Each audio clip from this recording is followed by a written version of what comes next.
you've got neurotoxins, you've got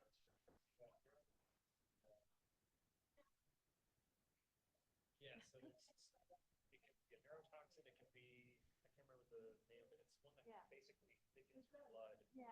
And then there's some other one that just causes like a necrotic stuff. Honeybee venom doesn't do any of those things. And it causes a histamine response, sure, but it doesn't behave like a neurotoxin. I don't think we keep eating bees as much as the hyper people. Heard that of bumblebees. I have never been stung personally, and of course, pain is subjective. But I've heard a bumblebee sting that is considerably more pain, and they can hit you immediately. So with a bumblebee, don't most people get stung by bumblebees by walking barefoot? Yeah, you might have some trachea nest. Feet are really. Yeah, and I mean also if you're just walking through a garden or and you brush a honeybee or maybe not even brush, but if you like step on it by accident, it's probably just gonna react popular. But So are bees your specialty? yeah, I've been keeping bees for about 7, 8 years, but I'll be talking about just pollinators broadly. But there is a certain romance, for lack of a better word, with the honeybees. Help you with bees and some bees. It's like here's 50 questions. Not saying anything about these questions. They're interesting, but you get a lot of people that are like, oh, I'm not interested if they're asking questions. Can I have some honey? Yeah, I hear that question a lot.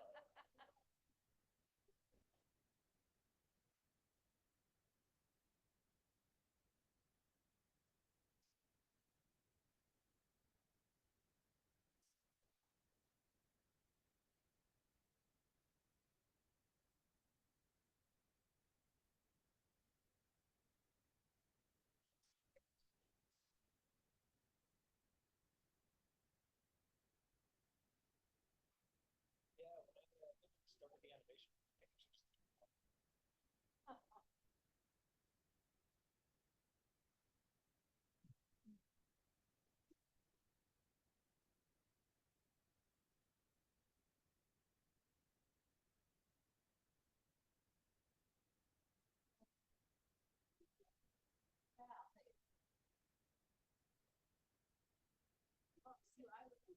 This is my partner, Andrew Pierce. Andrew, how are you? Tyler Carney. Likewise.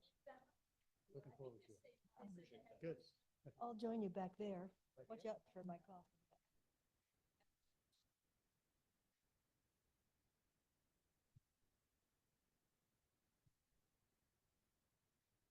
Well, good afternoon, everyone, and thank you very much for attending, both in person and on Zoom. This is now, I think, the third lecture. Thank you for keeping track. In our series about learning to love bugs, or at least appreciate them. I'm very pleased to have for you this afternoon Dr. Tyler Carney, who will explain the critical roles of bees and other pollinators in the ecosystem, and especially from the human perspective in their role as agricultural pollinators. Even as we recognize the importance of pollinators to our own sustenance, they are very vulnerable to overexposure of pesticides, loss of habitat, pests and diseases, and loss of forage. We don't think about that. We know that mammals forage, but so do insects. That's very important. So they're losing habitat, if you will. Tyler is one of our own, having taken both his BA and PhD at UF in environmental science and policy and natural resource economics. He serves as an adjunct professor and as research coordinator for the Pro-Forest program, Proactive Forest Health and Resilience, within the School of Forest, Fisheries, and Geomatics Science in IFAS. He's also president of the Gainesville Area Bee Club and hails from Melbourne, Florida. And we had a very interesting conversation with Ray Goldwire over lunch about bee clubs. Thank you, Tyler.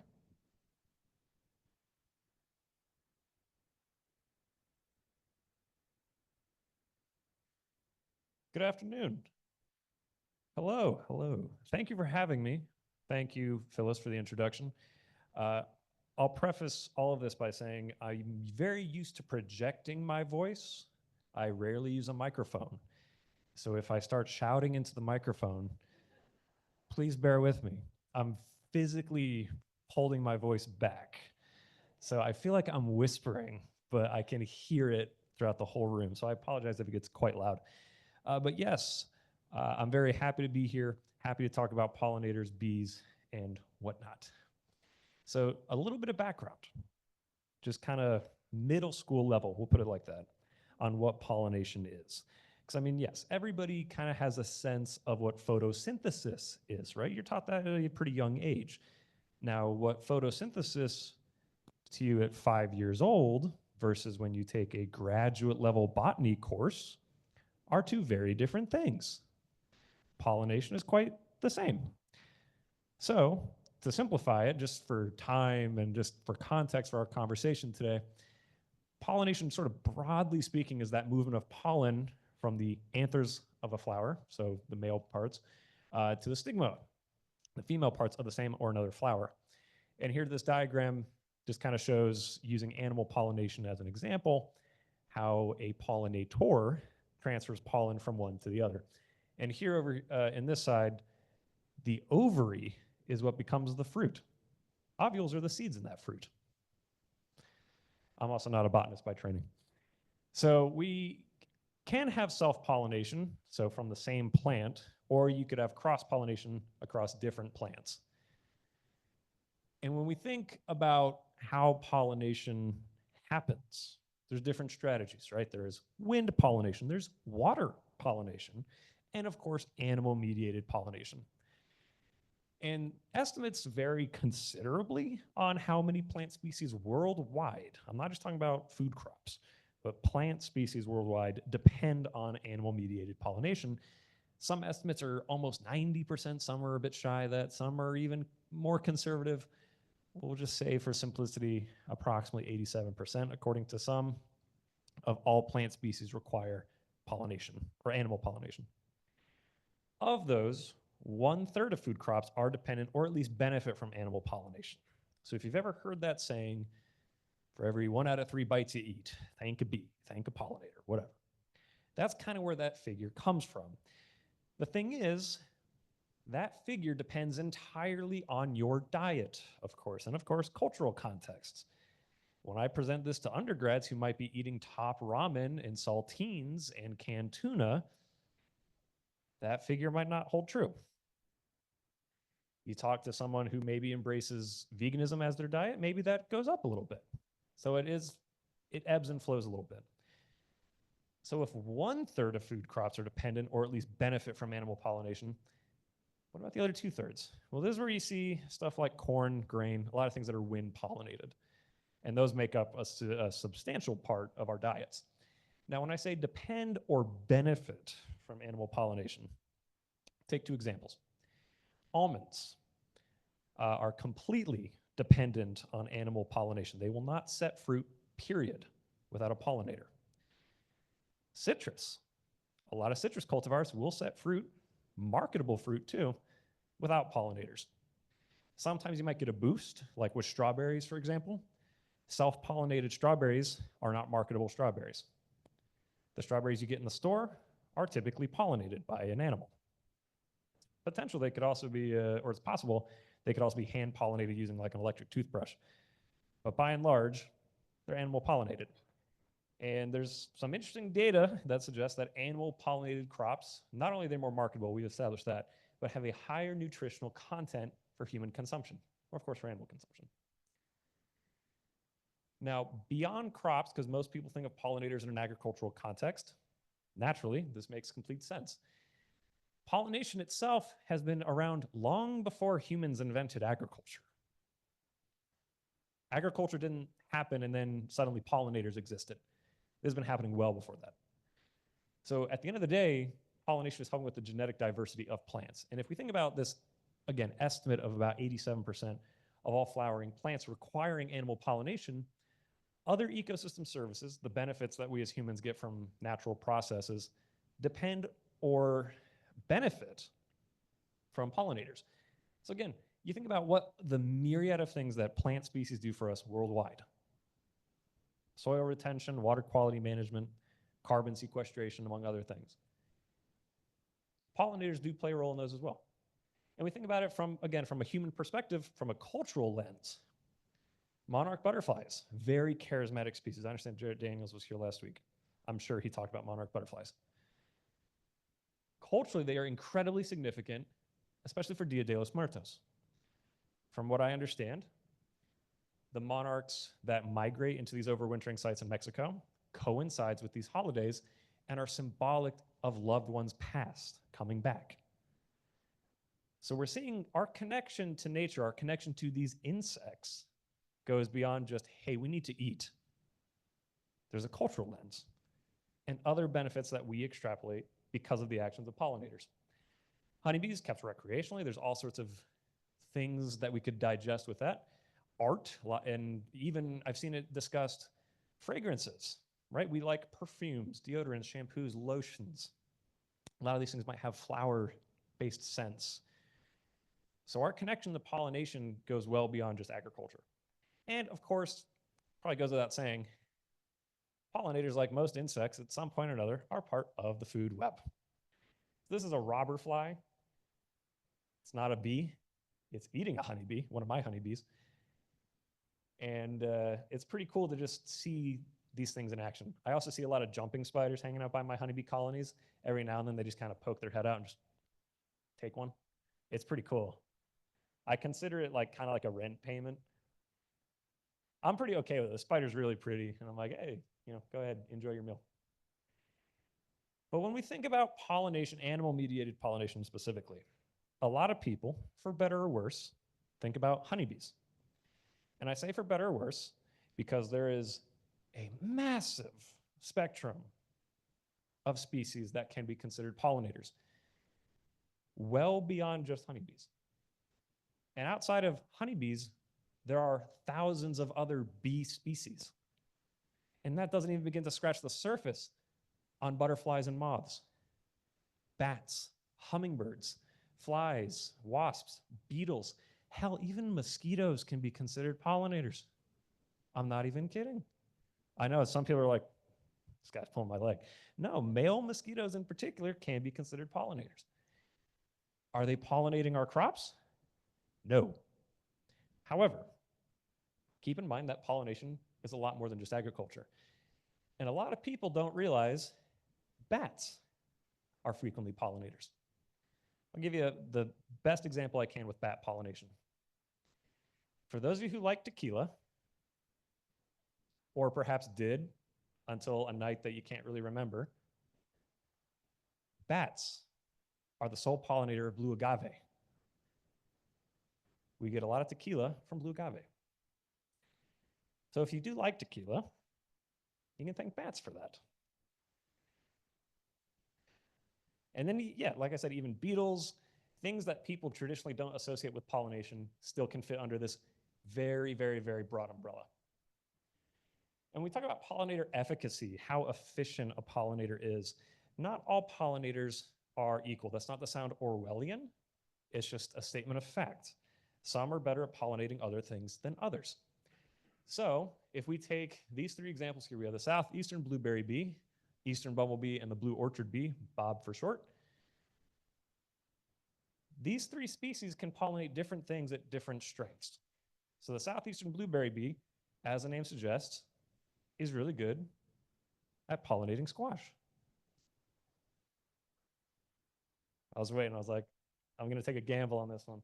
Yes, the southeastern blueberry bee, very, very proficient at pollinating blueberries. Bumblebees, particularly good also at pollinating blueberries, but also tomatoes and other crops. Blue orchard bees, it's in the name, and the name's not Bob, but orchard, they're really good at pollinating cold weather crops that are in orchards like apples and various other things. So some plants can actually only be pollinated by certain pollinators due to a variety of factors. And these could be morphological, like physically the size of the flower. It needs buzz pollination. Bumblebees can do what's called buzz pollination. They can show up to a flower, vibrate their bodies at a certain frequency, causing the flower to let go of its pollen. The timing of the bloom, so I'll take bats and moths, for example. A lot of them are nocturnal. So you get flowers that bloom at night. Those naturally only cater to certain pollinators. And of course, attractiveness, I'll take some flies as an example. You can get some flowers, some plants, that when they bloom, they put out a horrific smell. Those aren't trying to get your attention. They're not trying to get a bee's attention either. They're trying to get a fly's attention. Because that fly is going to think, hey, that smells absolutely rancid, and I want to go buy it. And in doing so, that flower can get pollinated. Color, and I'm going back for a second, color also plays a role. And again, like I said, the physical characteristics of a flower play a massive role. I'll take this picture of a hummingbird. That is a fire bush that it's visiting. So we can see that the flowers on the fire bush, very long, very cylindrical, perfect for a hummingbird, or perfect for a butterfly with a proboscis. The thing is, with butterflies, they also need a place to land. They can't exactly hover very well. So that's another thing to consider with what pollinators are visiting what flowers. Honeybees are what we call like super generalists. They're going to visit whatever they can. They're not very efficient, not very effective always, but they're going to try and visit whatever they can. And we'll talk a bit more about honeybees here. So when we think about efficacy, bees, again, I say bees broadly, not just honeybees, are frequently considered to be the most important pollinator, and this includes both managed and unmanaged species. Now, what do I mean by that? We can manage honeybee colonies. We even have some managed bumblebee colonies. They are annual colonies. They do not have the same behavior as a honeybee colony, and it's a different setup. You don't really keep bumblebees recreationally for that reason. It's a little bit different, but something to keep in mind, though, is honeybees aren't native to the United States. They're not native to the American continents, period. This is a colonial product brought over in 400 or 500 years ago, and we've had them ever since. And Florida's home to about 320 native bee species alone. So honeybee is one of those. There are 320, give or take, within the state. 29 of those species are endemic to Florida, meaning you can only find them in the state of Florida. And pictured here, these are just pictures I've taken of my colonies over the years, just to give you an idea. And we'll talk about management here in a second, but you can put them in what's called Langstroth colonies, and that's one frame out of, say, 10 in one box. And those can be several boxes tall. These are different queens over the years. The marking probably goes without saying, that's not a natural marking. That's from a gel paint pen. And what these represent is the year in which that queen was born. So they fit a 5-year rotation just to tell me what year they were born in. It makes finding the needle in the haystack significantly easier. I'm not sure who thought to put yellow, because I was going to say there's a lot of yellow hues in a honeybee colony. That doesn't really work very well, but all these other ones work pretty well. So this map here, I love this map. It's a little dated now as of June 2014. It's a little weird to call 2014 dated, but this shows a map of very popular, very common commercial beekeeping routes. Now you might notice a few things about this map. One being that the United States is an island. We're not an island. Usually every year when I present about this, there's usually somebody that's like, oh, it goes along all 4 coasts. Well, we're not an island. We do have neighbors to the north and south. However, that answer is half right because yes, on our Pacific and Atlantic coast, there's a lot of activity. Florida is a major agricultural state for honeybees. California, the Dakotas. And so what we see is a lot of these routes hit the same crops, and then we have what are called the summer feeding grounds, summer foraging grounds up in the Dakotas. North Dakota produces the most honey out of any state in the United States because of all this flat land full of flowers that not many people are living out there. And so a lot of these routes end up in the Dakotas around the summertime and then move around accordingly. You'll also notice a lot of empty space. And it's not just because, if I may be so blunt, there's already a lot of empty space in that part of the country. They're called the flyover states for a reason.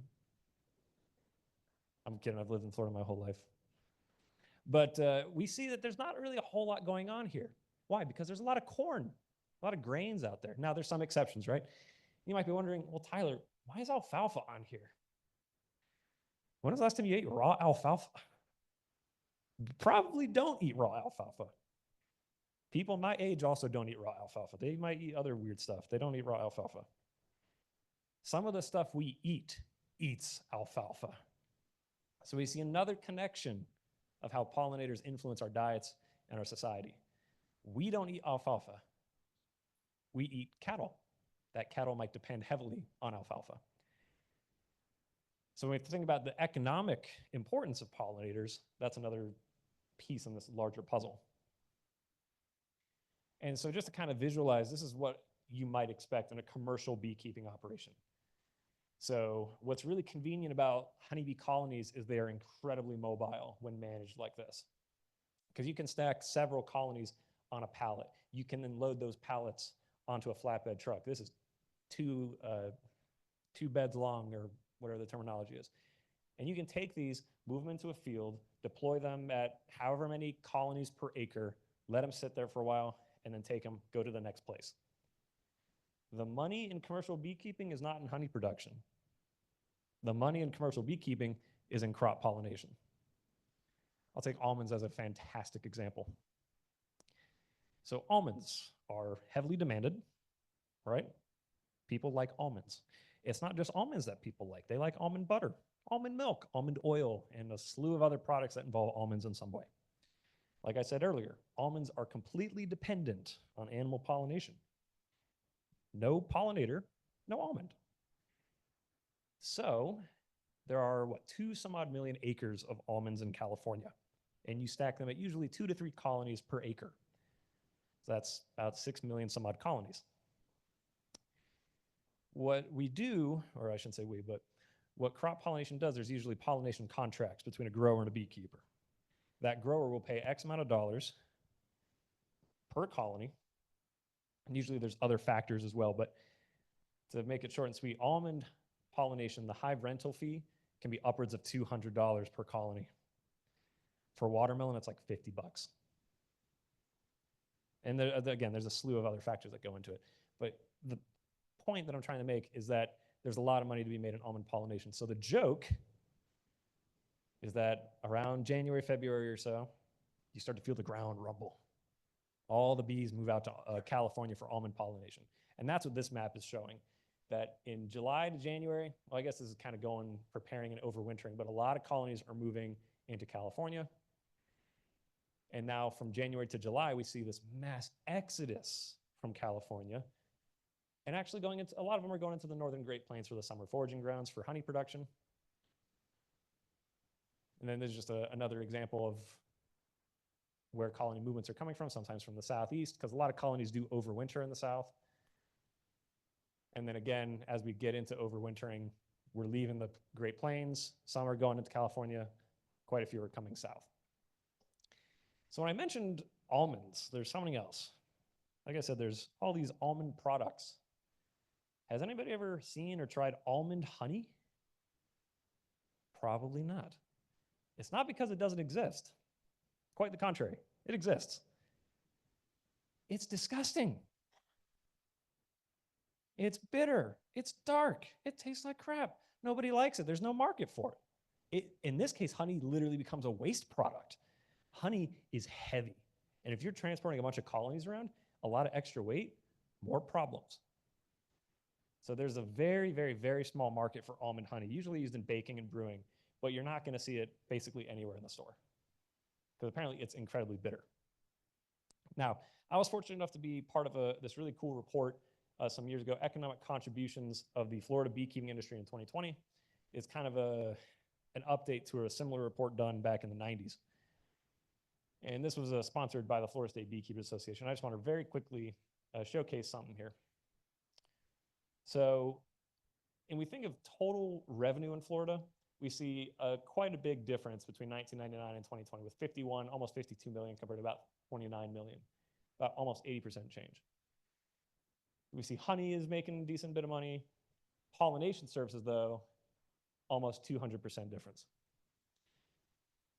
So we think about the economics of pollination. I'm not going to say that there's a lot of money to be made. It's a very hard business, a very hard field. full of challenges. And I'm not trying to downplay those challenges at all. However, if we think about this from multiple angles, it's not just our agricultural operations and our environmental considerations when it comes to pollination, it's also our economic. So we think about pollinator declines. Why? What is causing pollinator declines? I understand Jarrett talked about insect decline in South America, but by and large, insects, broadly speaking, are on the decline. This is a big problem. I won't sugarcoat it, it's a very big problem. Some time ago, when you would go for a drive on the highway or some state road, you couldn't get very far without just smattering insects all over your windshield. It's pretty gross, pretty morbid. You can make that same drive today with a fraction of the insects on your windshield, which, if you're a car enthusiast, yeah, cool. That's less viscera you have to scrub off your bumper. But that's actually indicative of a pretty bad problem. Loss of insects, which are frequently near the bottom of your food web, we start losing insects, we start losing a lot of services. Our food web gets disrupted. Our society gets disrupted. Our health gets disrupted. We need insects. When I say insects, I'm not just saying we need honeybees. We need pretty much everything. Nature might have some redundancies in place, sure. However, it is my opinion, and the opinion of many others, I'd argue, the sort of complex web of biodiversity, our food web, the complexities, when you start pulling away at those threads, even if it seems like something very minor, it's one step closer to the whole thing unraveling and collapsing. So this is not an exhaustive list. When we think about what are these main drivers of both managed and wild pollinator decline, because there is some overlap between them. Climate change. It's kind of a end-all be-all answer, for one. This image, just to kind of get the idea of, well, you may have seen it. You might see this every year to a certain extent where, Florida winter, if you want to call it that, is kind of unpredictable. So you might see flowers starting to bloom in March, getting ready for spring, and then all of a sudden, freeze warning. Kind of throws things for a bit of a loop.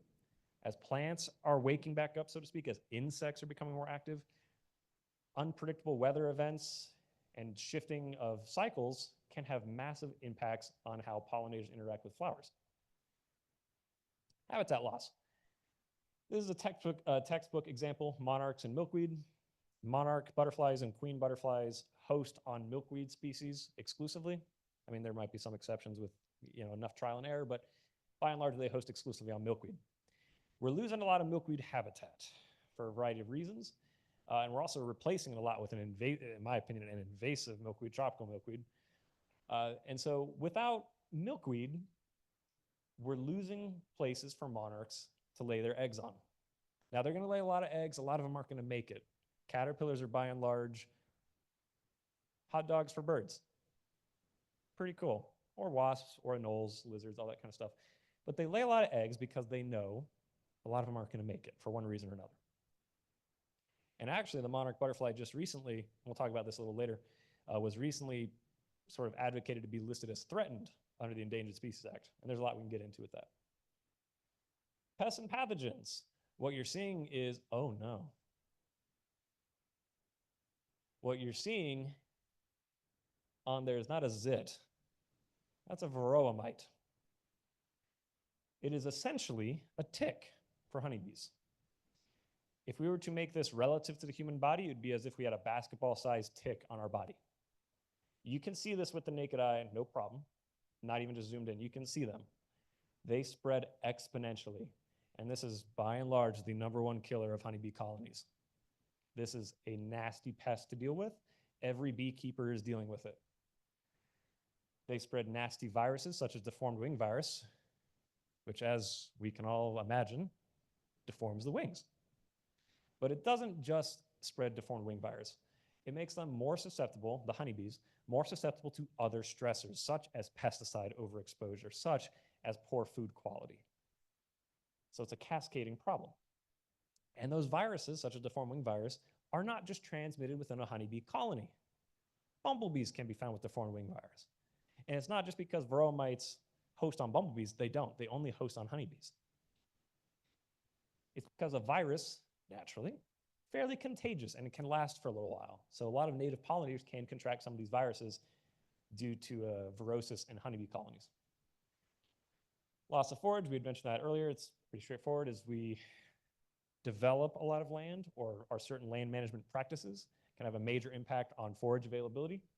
So this is just an example of one thing that some farmers and growers are doing, kind of in between your, whatever crop you might have, these sort of rows of wildflower habitat that encourages cross-pollination.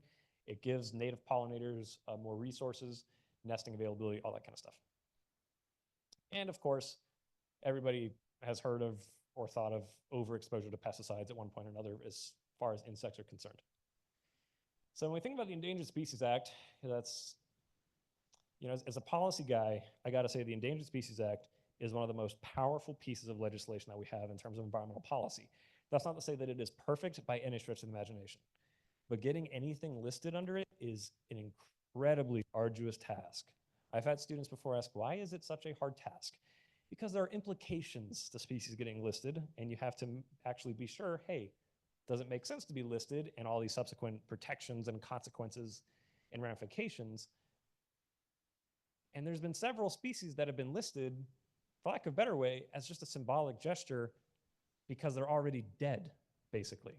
There's no protection that the Endangered Species Act can offer some of these species at that point. They're too few in number, they're gonna die out anyway.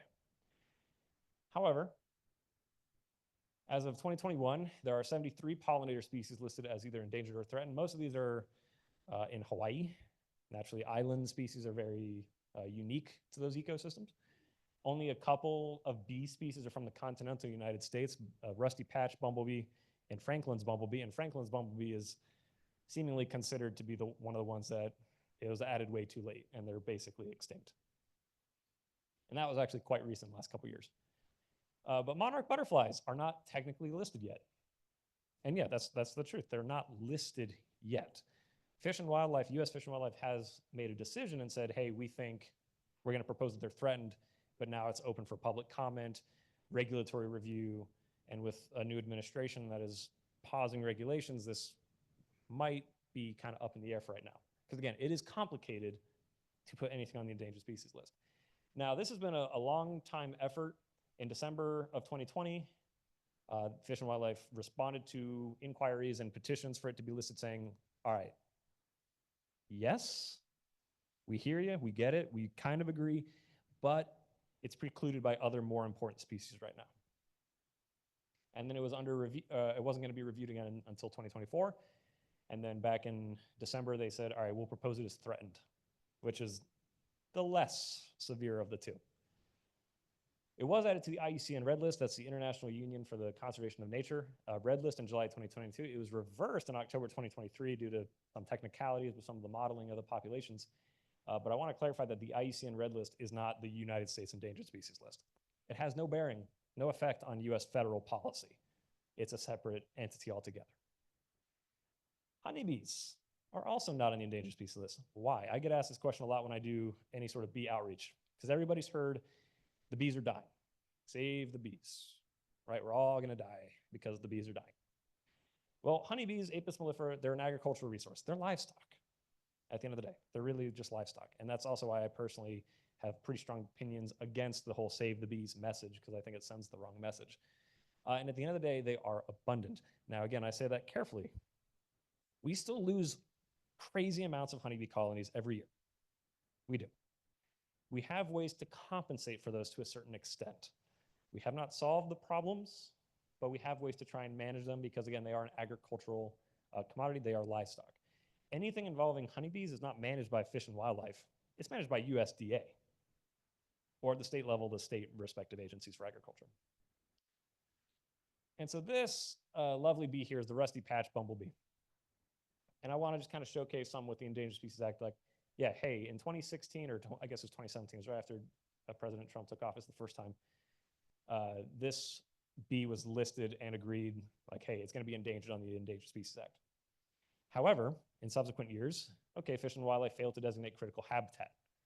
Okay, and then court decisions undermine, say, the state of California's ability And certain states have their own Endangered Species Act.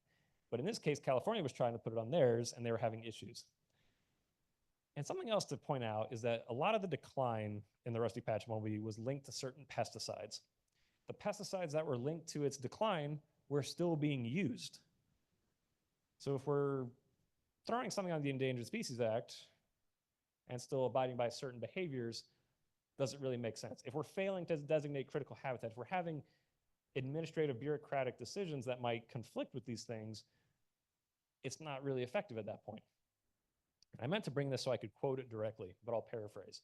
Some of you may have heard a few years ago, the Californians have declared bees are fish.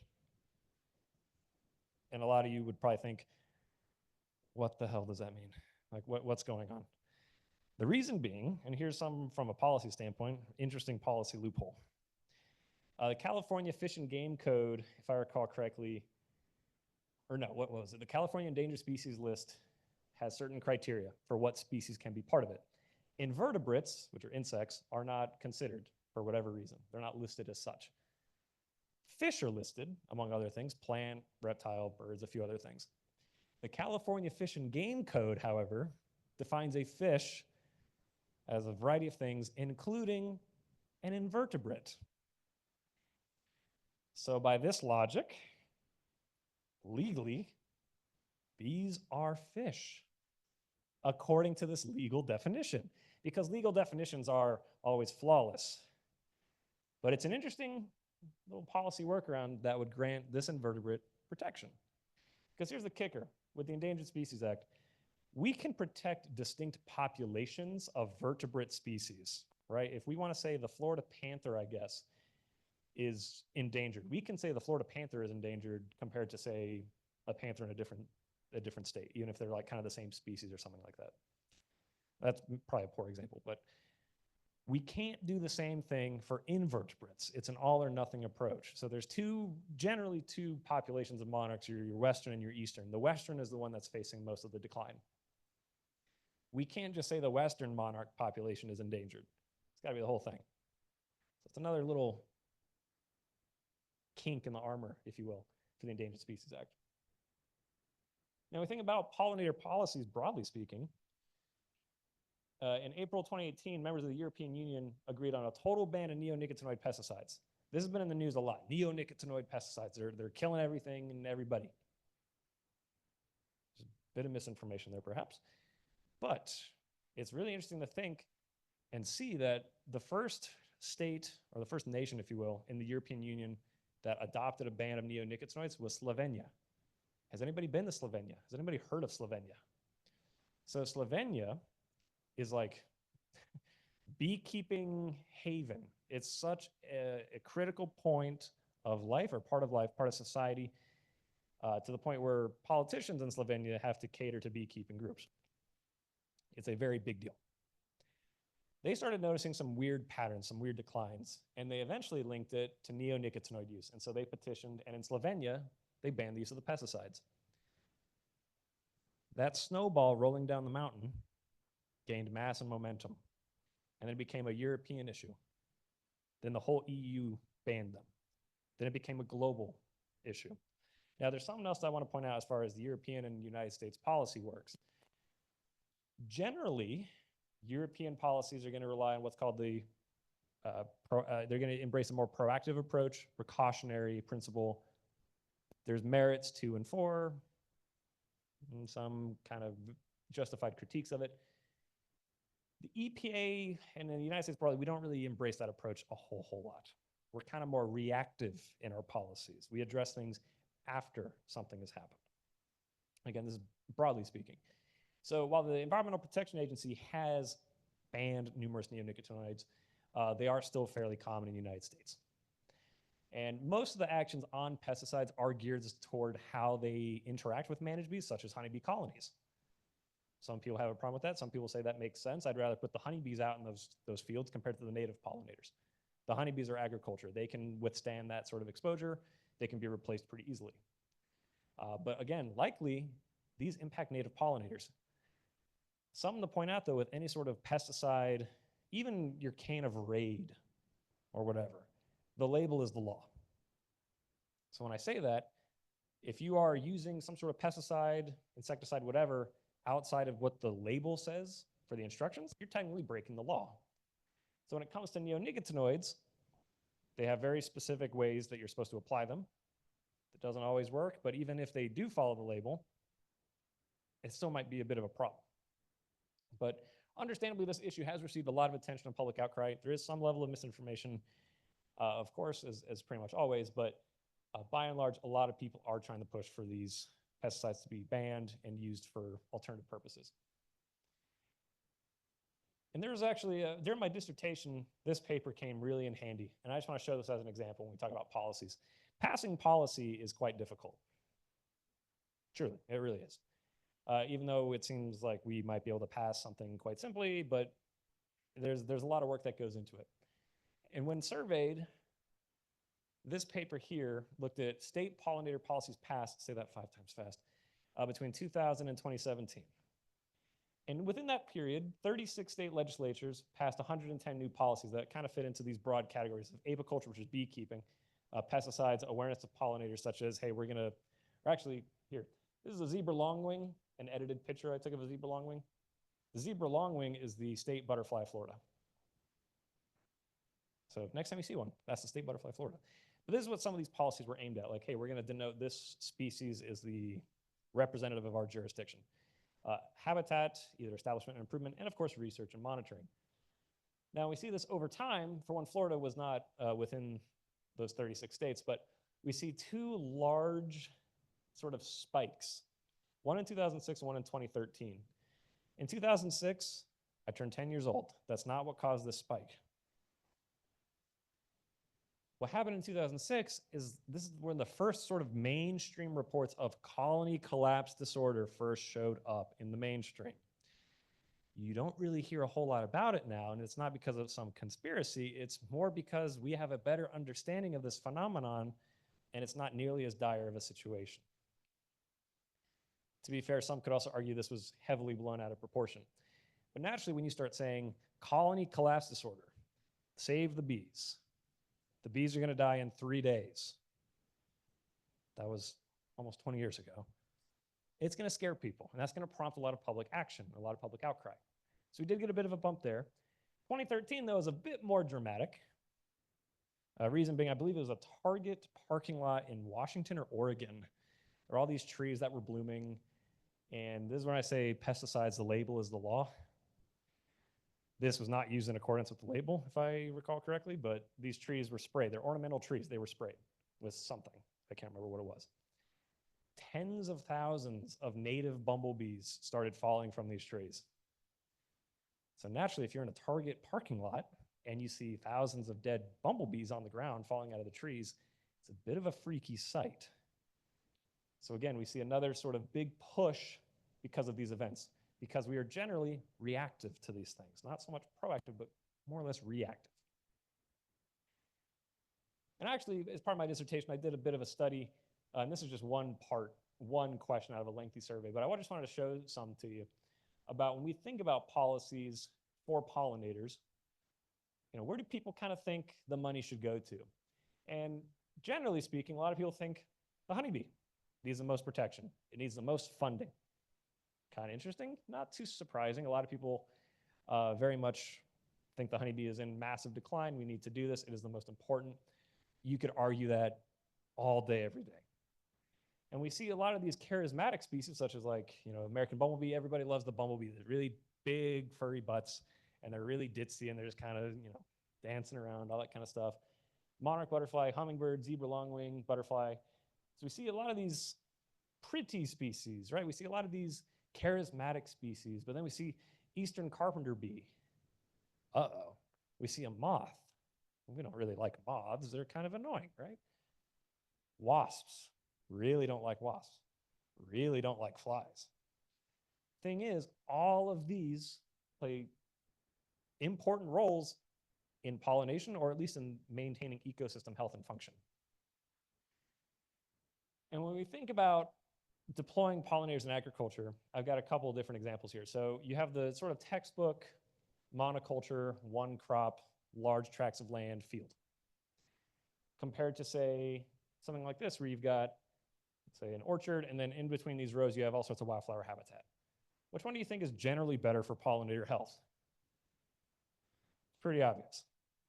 This is promoting cross-pollination, promoting habitat, encouraging other pollinators to show up into this field. Because here's the thing, a honeybee colony, very mobile, which is great. You can deploy them anywhere. You can't pen up a honeybee like you can pen up a goat. It's got wings, and they fly miles in any direction. A lot of native bees, a lot of native pollinators, they're solitary, they live on their own. They don't fly very far from their nest. So if they have a nest here, well, they've got a bunch of forage in this general area. If they're out here, they might not have much. Similar to humans, you also want a diversity in your diet. So encouraging these sorts of habitat practices, which is also a tenet of Project ICP. I learned a long time ago when I started talking about ICP that people thought I was talking about Insane Clown Posse. That's not what I'm talking about. This is called integrated crop pollination, which relies on different horticultural practices, enhancing habitat, being very mindful of your pesticide use, as well as using managed honeybees, other managed bees such as bumblebees and wild bees. So say with blueberries, for example, we're going to use honeybee colonies. We're also going to perhaps use bumblebee colonies that we can purchase. And we're going to try and encourage southeastern blueberry bees to show up. Think about pollinators in communities. Not too long ago, Gainesville became a Bee City USA designation. Pretty cool. There's also the equivalent of Bee Campus USA. UF does not have that designation. I believe UNF and UCF might, off the top of my head, but UF does not. Again, this is sort of just a bragging rights sort of thing, like, hey, we as a city, we as a campus abide by certain practices and promote habitat. Like there are standards to getting, it's not just a total like, fake sort of thing, but they have to abide by certain practices and whatnot. But we also see here in Florida, if you've driven down State Road 26 or some of these other state roads in the back countries, for lack of a better word, you go out towards Gilchrist or Union County, or basically a lot of places in Florida, you're going to see either signs that say like F.D wildflower habitat or something like that. So a lot of places are trying to use roadside habitat for wildflowers. And their thinking is, okay, we're going to connect large tracts of habitat to support pollinators. The most common critique I hear about this is, why would you put it next to the road? But the thing is, this space is not really being used for much. And it still leaves room for vehicles to pull over if they need to. But people would say, but Tyler, I'm going to be smacking bees and butterflies on my windshield. Maybe. Surprising, or perhaps unsurprisingly, there have been some studies that suggest that the loss of insects from this sort of setup is trivial compared to the benefits that it gets. Not only is it just aesthetic while you're driving, but it also does serve a functional purpose. What's happening more commonly, though, or is gaining more momentum, I should say, is people incorporating more habitat in their yards, in their communal spaces. And this is what I want to talk about. So I've lived in Florida my whole life. I'm almost 29 years old. I've seen constant development over those 29 years. This is what I sort of envision a lot of Florida becoming. What some might call cookie cutter developments. They all look the same. It's the same manicured lawn, St. Augustine sod, an HOA that stipulates you have to water it this amount of times a week on these days, and you got to use this and this and this, and throw in a golf course for good measure. Versus something like this. Now, when comparing these, the difference is quite obvious. And both of these are kind of on extreme ends of a spectrum, if you will. You got essentially no habitat, or maybe very small bits of habitat at most. But by and large, there's a lot of land that serves like minimal purpose. Now, yes, there's an aesthetic value to these sorts of lawns. There's also perhaps a safety element. If you have little kids or dogs or whatever, you might not want them running around in this, especially in Florida. However, the argument that a lot of people try to make is for those folks who live in residential areas like these, is to take small chunks of their yard and convert them into more wildflower habitat, native wildflower habitat, instead of sod that needs to be cut like once a week, fertilized, watered, all these things. And the argument being, if there's less of all that, then there's less fertilizer going into our waterways. There's less time spent mowing, so less noise pollution and less air pollution. There's an aesthetic boost, And say if this whole middle section here, if each person had like a couple feet on either side of wildflower habitat, goes all the way up, you now have some sort of pollinator causeway or sort of a corridor. Now, some people do take it and they rewild their whole yard, and that's fine too. It's kind of up to your own preferences. One of the common issues we see with people trying to do these sorts of behaviors in their residential neighborhoods are concerns with homeowners associations. And that's just a constant sort of battle of, you know, we can be candid as, I know this picture's a little blurry, but this might be a little bit more unsightly compared to something like this. However, the functional benefits of this are pretty minimal when we talk about a pollinator context compared to something like this that might have a lot of weeds, so to speak, but they're really flowers. So generally, when we think about pollinator health and trying to curb declines and all that kind of stuff, the big thing, of course, is increased forage and habitat. I would emphasize plant native plants. Try to avoid non-native plants where you can. Try to plant as diverse as possible. And ideally, if you can have a mosaic, that's the best way to think about it in my head, is like a mosaic, a bunch of different colors, a bunch of just different shapes and sizes. They bloom at different parts of the year. You can even allow some bare patches of soil because a lot of these solitary pollinators might nest in the ground. They might dig a little hole in the ground. Reducing and avoiding the use of pesticides. Water source is another big one. And of course, there is an element that a lot of people like to do where they like to have these signs. And that's just to bring awareness. If knowledge and awareness was the silver bullet to any werewolf of a problem, we would have solved a lot of these problems a long time ago. So it goes beyond just saying, hey, pollinators are in decline, here's what you should do. It's a bit more involved than that. But this is just one sort of step in this process. And there's no shortage of resources. The Xerxes Society is a big non-governmental organization that deals with invertebrate conservation, perhaps the leading one. Of course, you have IFAS, Pollinator Partnership. There's so many Facebook pages. And again, take those and YouTube videos, of course, and whatever with a grain of salt. And of course, books. And one of the most popular ones I've seen is Bringing Nature Home by Doug Tallamy, who basically his main thesis is, hey, if you were to convert part of your lawn into wildflower habitat, we could have the biggest national park of pollinator habitat, like across the country. So just for the sake of time, that's actually right on time. That was 50 minutes. Thank you, everybody. You can catch my email here. Like I said, or like what was said, I'm the president of the Gainesville Area Bee Club. So you can find us on Facebook. We also have a website, GainesvilleAreaBee.club. That's a long story why it's not .com or anything like that. But thank you. Appreciate that. Thank you very much, Tyler. Questions from anybody? Yes. Hold on a second, please. Oh, I'm sorry. Not used to microphones. We've just been in Florida for 12 years or so, and we've been impressed by the amount of pollen in the spring from the live oaks. So the question is the amount of pollen that is produced inversely related to the role of pollinators? In other words, are there some plants that don't need pollinators? Yeah, there are. Yeah, because pollen carries genetic material. That's in essence what it is. But something that's wind pollinated doesn't need a pollinator. Yeah, so oak trees, yeah, I haven't seen bees pick up on it. I don't really see anything getting use of it other than my sinuses. So there are definitely plants that don't require animal-mediated pollination at all. They still produce pollen because it's got that genetic material to reproduce and enhance genetic diversity. It still has a function. It's just not controlled by a pollinator, and there's not a pollinator that necessarily wants it per se. Did that answer your question? I have a question about one of your graphs or charts.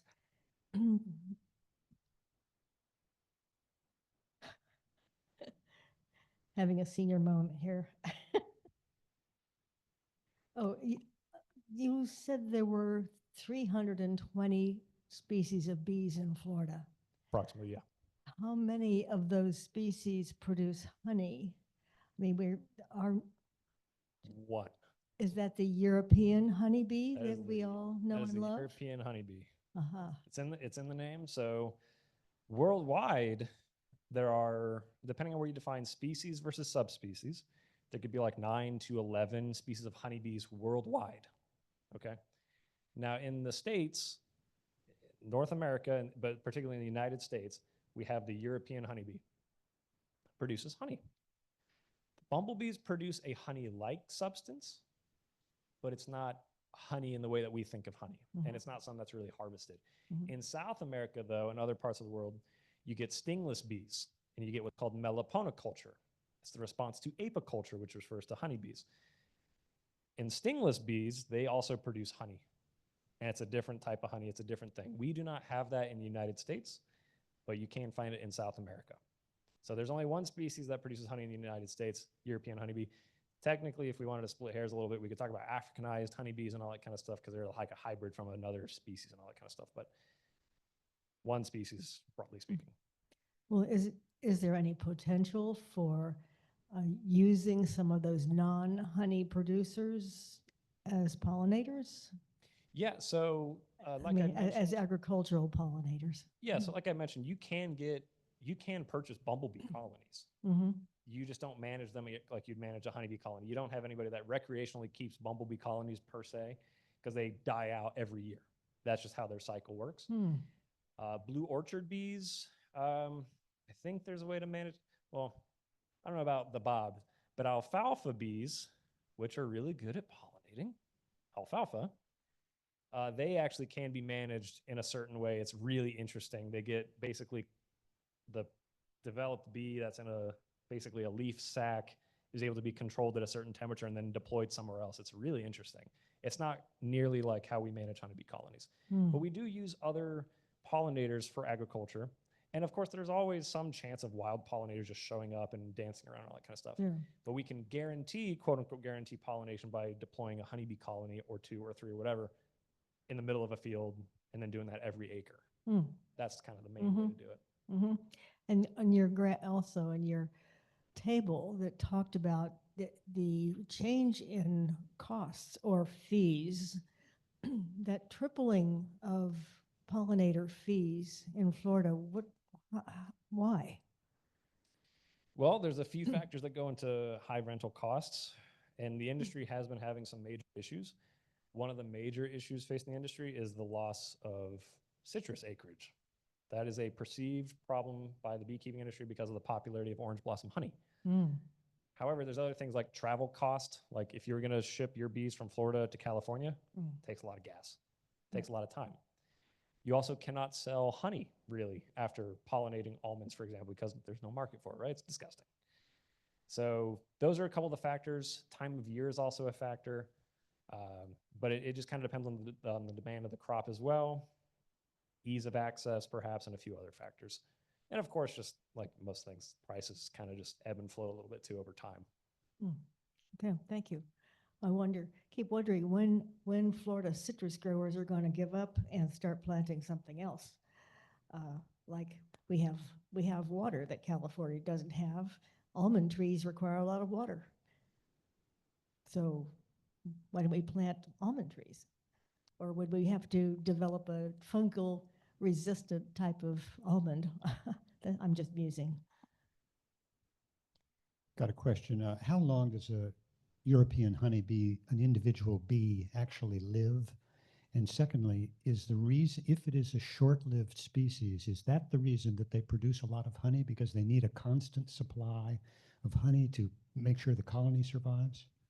Interesting questions. So from egg to adult, to start with, so honeybees undergo complete metamorphosis, like butterflies, right? Egg, larva, pupa, adult.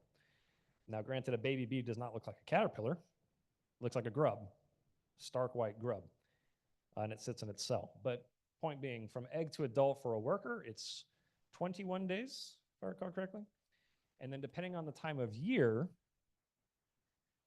the bee might last, oh gosh, the oldest bees are the ones that are foraging. And that's another month or so. Is that right, Ray? Give or take. In the winter, they might last a bit longer because there's slowed brood production, so slowed replacements. But what's interesting is the age of the bee dictates what tasks they're doing. So the youngest bees are the ones that are in the colony cleaning up things. The oldest ones are the ones that are outside foraging because that's where they're going to likely get killed or die of exposure or whatever. So the colony is basically getting its energy investment returned by saying, all right, we have put this energy into creating you. You're going to work around the colony. And then near the end of your life and your brain is changing, now you can fly and forage. You're off on your way. And you're going to bring stuff back. Now, in terms of the honey production, the rate of honey production can depend on a lot of things. The biggest thing being location and climate. So in more northern parts of the country, their honey flows are short-lived and a large amount of honey really quickly because it's cold most of the time, right? Down here, our flows are longer. And sometimes the lines between a flow and not a flow can be kind of gray, and that also depends on location. So a honeybee can forage several miles in any direction. It's not going to fly 3 miles to visit one Spanish needle flower and then fly 3 miles back. That doesn't make any sense. It's not going to do that. But if you're in an area with minimal forage, you're not going to get a whole lot of production. If you're in an area with high amounts of forage, you could see a pretty dramatic flow happening pretty quick. But generally in the warmer climates, those periods are stretched out over a longer period of time. But those are usually just a few weeks. But in northern climates, it's even shorter. Here, right back. Hi, it's very interesting. Can you tell us in the endemic bees that we have here, how this change in climate is affecting their life cycle? Not so much killing them off, but affecting the life cycle. Yeah, so the big thing with climate change affecting any pollinator really is the concern of more severe weather changes and weather patterns like periods of drought, increased risk of fires, more severe hurricanes, a slew of other things. There's also the bigger issue of, like I mentioned earlier, maybe flowers are starting to bloom, insects are starting to wake up a little bit from dormancy, I guess, and then, hey, the weather's going to change. And now it's back down the cold, maybe it's really rainy, maybe it's really dry. So that's how climate change broadly affects pollinators. So if we think about Florida specifically, increased droughts perhaps, or increased hurricanes, more severe hurricanes, which disrupt habitat, among other things.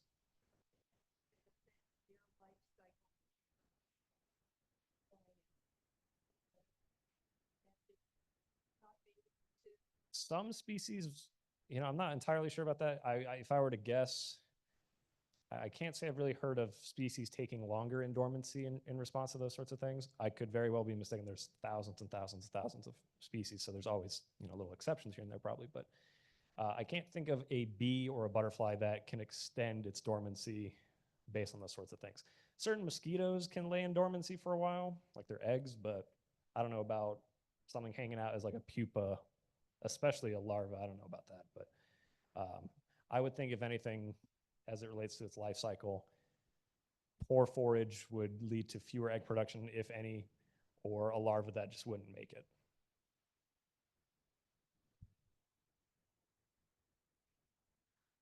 So is it feasible in an agricultural situation where basically people always use honeybees to switch off to native bees and conscientious use of pesticides and actually be economically viable? Yeah, so that's a great question. And that's been one that's been looked at quite a bit. The really hilarious answer to that is it depends. Truly, and that's not me copping out. It truly just depends on what's being grown. Are there incentives? Because a lot of these sorts of programs usually require some level of an incentive to help mitigate that loss, because you might see some level of loss.